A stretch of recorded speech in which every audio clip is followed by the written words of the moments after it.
بسم اللہ الرحمن الرحیم. میں ہوں میجر سید کامران حیدر. ہمارا چینل ہے میرپور ویزا کنسلٹنٹ. بے شمار لوگ مجھ سے کال کر کے پوچھتے ہیں کہ ریفیوجی کیا چیز ہے اور ازائلم کیا چیز ہے. وہ اگر کسی بھی باہر کی کنٹری میں جائیں، خاص کر کینیڈا وغیرہ کے، تو وہاں پہ جا کے کیسے ریفیوجی سٹیٹس لے سکتے ہیں یا ازائلم لے سکتے ہیں.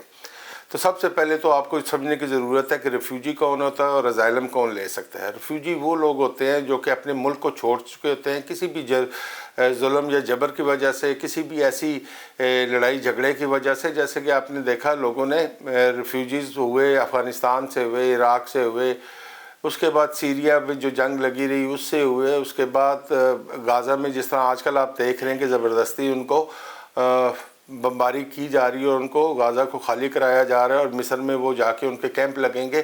تو یہ وہ ریفیوجیز کیمپ ہوتے ہیں. ریفیوجیز وہ ہوتے ہیں جو کہ UNHCR کے تحت اپلائی کرتے ہیں، یونائٹڈ نیشن کے تحت کسی بھی کنٹری کے لیے ری سیٹل ہونے کے لیے. یہ تو آ گیا ریفیوجی.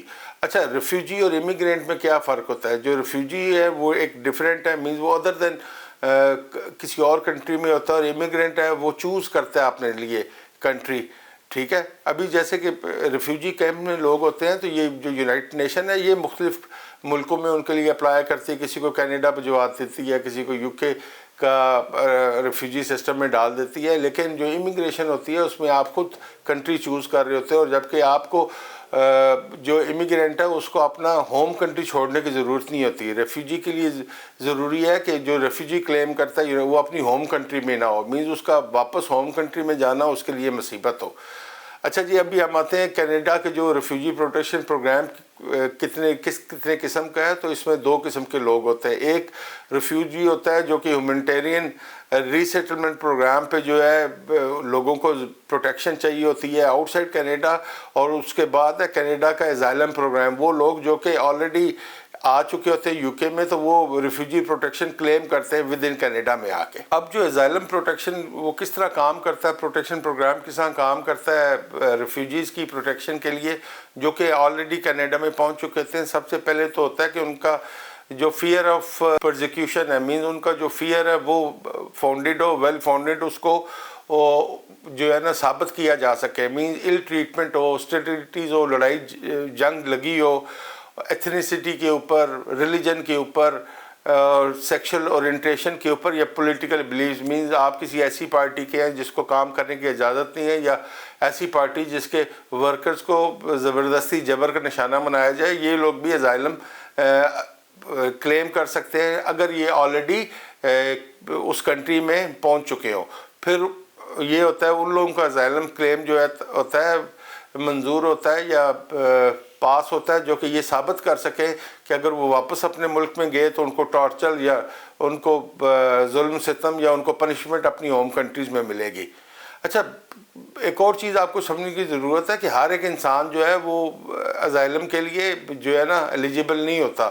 مینز آپ کو دیکھنا چاہیے کینیڈا میں اگر آپ جاتے ہیں تو کیوں نہیں آپ کا ازائلم ہو سکتا ہے آپ کا ہوم کنٹری میں کوئی ایسی کنوکشن ہو، سیریس کرمنل ہوں آپ، اور آپ نے ایسے آفینسز کیے ہوں جو کہ ان کو پتہ چل جائے. مینز آپ نے کوئی قتل کیا ہو، کوئی ایسی کہ کسی ایسی چیز میں آپ کرمنل ایکٹ میں آپ انوالو ہوں اور اپنی ہوم کنٹری پہ کنوکٹڈ ہوں، تو آپ کا جو ہے ازائلم کیس جو ہے وہ ایکسیپٹ نہیں ہوگا. اور اس کے بعد جو ہے دوسرا ہے، اگر آپ نے کوئی پہلے ازائلم کیس یا ریفیوجی کلیم کیا ہو، تو اگر آپ نے ریفیوجی کلیم کیا اور کینیڈا نے اس کو ایکسیپٹ نہ کیا ہو، تب بھی آپ کو جو ہے وہ آپ کا جو ازائلم کلیم ہے وہ منظور نہیں ہوگا. ابھی ہم آتے ہیں ریفیوجی اور ہیومینٹیرین ری سیٹلمنٹ پروگرام کیا چیز ہے.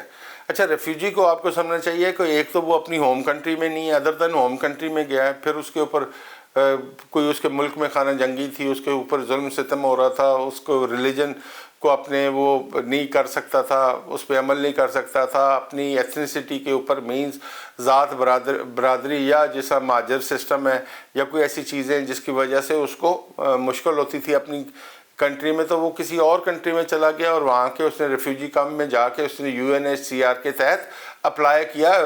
جو ریفیوجی پروٹیکشن پروگرام ہے، ری سیٹلمنٹ پروگرام میں اس نے اپلائی کیا، اور وہ کافی عرصہ، وہ ضروری نہیں ہے کہ وہ 2-4 مہینے میں ہو جاتا ہے، وہ 2 سال، 4 سال، 6 سال وہ کسی اور کیمپ میں رہتا رہا، اور یونائٹڈ نیشن نے اس کی پھر جو اپلیکیشن پروسیس کی اور تاکہ وہ کینیڈا میں جائے، وہ جا کے وہاں سے دوبارہ سے اپنی زندگی شروع کر سکے۔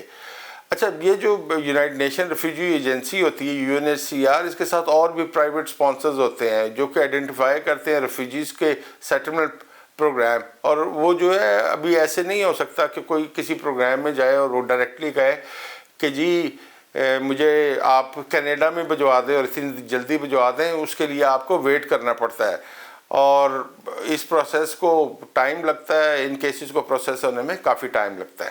یہ وہ تمام چیزیں تھیں جو میں آپ کو ریفیوجیز اور اسائلم کے بارے میں بتانا چاہتا تھا۔ یہ بتانا چاہتا تھا ریفیوجی کون لوگ ہیں اور اسائلم کون کون اپلائی کر سکتا ہے، ان کی کنڈیشنز کیا ہیں، ان کو لینے کے لیے آپ کو کیسے پروسیس میں سے گزرنا پڑتا ہے۔ اگر آپ کو کوئی چیز سمجھ نہیں آئی تو نیچے دیے گئے ہمارے نمبر ہیں اسٹاف کے، ان کو کال کر کے پوچھ سکتے ہیں۔ اگر آپ یہ سمجھتے ہیں کہ مجھے ڈائریکٹلی میرے واٹس ایپ پہ آپ میسج کریں تو میرا واٹس ایپ نمبر ہے 003247104688۔ اس پہ آپ میسج چھوڑ سکتے ہیں، اپنا نام لکھیں، اپنی سٹی لکھیں، اپنی کوئری لکھیں۔ اگر میں یہ سمجھوں گا کہ آپ مجھے ڈائریکٹلی کال کر سکتے ہیں اور آن لائن اپوائنٹمنٹ لے سکتے ہیں تو میں آپ کو پیمنٹ میتھڈ بتا دوں گا۔ اس پہ آپ اپوائنٹمنٹ فی جمع کرا کے میرے موبائل نمبر جو کہ 0321446859 ہے، اس پہ آپ کال کر سکتے ہیں۔ ان دی اینڈ میں آپ سے ریکویسٹ کروں گا یہ ریڈ بیل آئیکن ضرور پریس کریں تاکہ آپ ہمارا چینل سبسکرائب کریں، اس کو شیئر بھی کریں اپنے ان دوستوں کے ساتھ جس کو ان قسم کی انفارمیشن چاہیے۔ Thank you.